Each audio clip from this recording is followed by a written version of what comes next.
You know, when I look back on it now, it still feels surreal, like something that happens in those neighborhood drama shows, not real life. But it did happen. And it started with one phone call on an ordinary Tuesday. I was in my garage, sanding down this old piece of oak I was turning into a bookshelf. Sawdust everywhere, music low in the background, just a normal day. Then my phone buzzed. The caller ID said Ridgefield High School. My wife, Maggie, teaches chemistry there. My first thought, she probably forgot her lunch again. So I wiped my hands on my jeans, answered casually, and heard the vice principal's shaky voice instead. Mr. Hayes, there's been an incident in Mrs. Hayes' classroom. Now, incident is one of those words that immediately makes your stomach drop. 10 minutes later, I was at the school, heart racing. And when I walked in, there was Maggie, sitting in the nurse's office, calm as a rock, holding a paper cup of water like she'd just finished a long meeting. That's my wife. Even when the world burns, she stays cool. I asked what happened. She said, so matter-of-factly, a student put his hands on me. I froze. Who? She looked me dead in the eye. Evan Whitaker. And that's when it all clicked. The Whitakers. Their son, the 6-foot golden boy quarterback, and his mom, Cheryl Whitaker, the self-appointed queen of the neighborhood and president of the HOA. The kind of woman who treats the HOA like her personal kingdom. Turns out Evan had cornered Maggie in the lab after class, demanding she change his grade. When she refused, he grabbed her by the throat. What he didn't expect was that my wife is a retired military cop. She used a simple wrist peel and stepped back, calm as you like, while dialing 911. The school's camera caught the whole thing. But when I walked into the office later, who was sitting there? Cheryl. Perfect hair, designer blazer, fake tears. That teacher attacked my son, she said to the principal, voice dripping with venom. We'll be pressing charges. I couldn't believe it. Maggie sat there quiet, measured, while Cheryl spun this insane story about her honor roll boy defending himself. But the nurse's report didn't lie. Maggie had marks on her neck. Evan didn't. Still, Cheryl had power, influence, friends in all the right places. And by the next morning, the school had put Maggie on administrative leave, pending review. That's when the real war began. The first attack came in the form of a letter from our HOA. Fine, $50. Reason, grass height exceeded regulation by half an inch. I laughed at first. Then came another, $75 for trash bins visible post-collection. Then another for decorative plants outside approved color range. It was obvious. Cheryl was using the HOA to go after us. I'll admit, for a while, it got to me. I'd come home and find her SUV parked across the street, just watching. She'd smile and wave like it was all a game. And it was, to her, a game of control. But my wife, God, she's something else. One morning, she set down her coffee and said, if she wants to play by the rules, we'll play by every rule. So we fought back. Not with rage, not with noise, but with precision. We installed cameras, front, side, even one in a birdhouse. We documented every find, every post she made on the HOA Facebook page.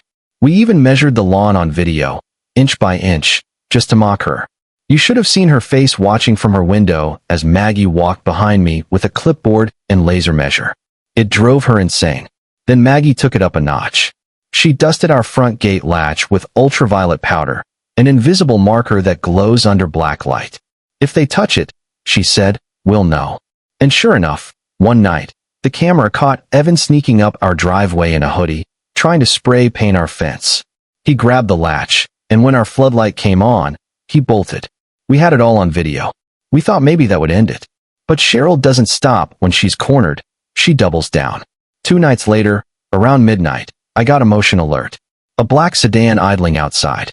2 men stepped out. Big guys, not HOA types. One had a baseball bat, the other a flashlight. They walked up our driveway like they owned the place. Maggie's voice was calm but firm. Call 911. As I was on the phone with dispatch, the man with the bat smashed our mailbox. Then, bang, the other fired a gun into it. Pure intimidation. They had no idea whose house they were standing in front of. Maggie, crouched behind the corner of the brick wall, moved like she'd done it 1,000 times. She took her pistol, registered, trained, controlled, and with 2 clean shots, she blew out their tires. They tried to flee, but the car could barely move, scraping down the street. Sirens were already wailing in the distance. The next day, the police had everything. Footage from 3 angles, audio, timestamps. Detective Morales, a steady older guy with tired eyes, told us, "I've never seen a cleaner case." He even found the bullet from their gun lodged in a neighbor's oak tree.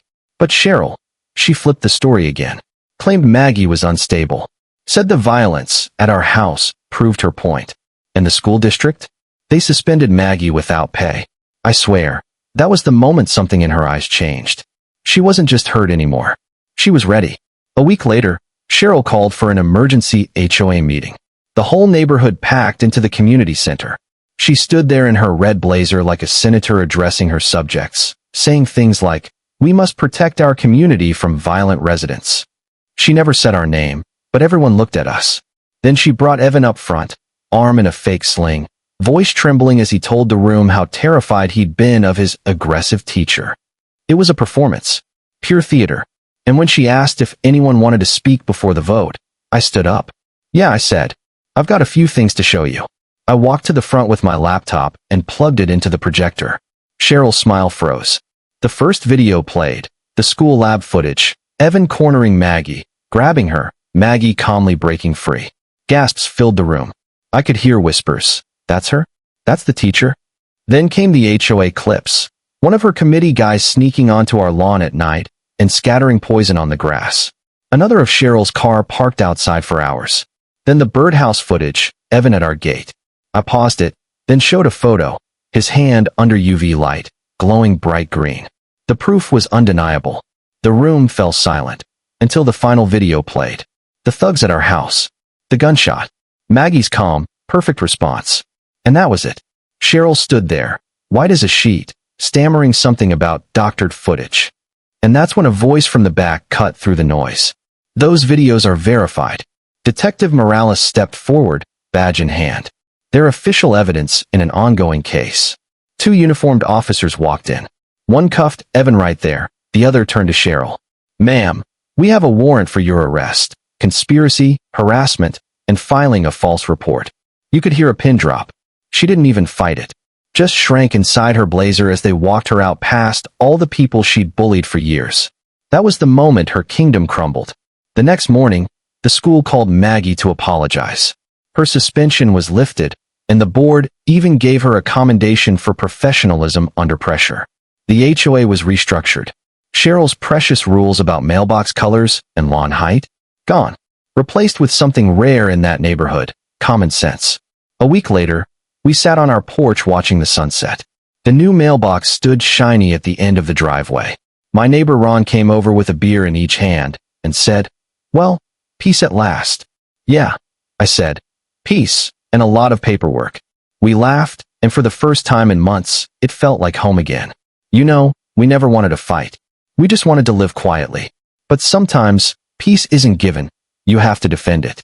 And when you do, you learn who you are, who stands with you, and who hides behind rules until they break. So here's my question for you. What would you have done? Would you keep your head down and hope the bully gets bored? Or would you stand your ground? Even if it meant going to war with the queen of the neighborhood? Tell me in the comments. I'd love to hear how you'd handle a Karen with a crown.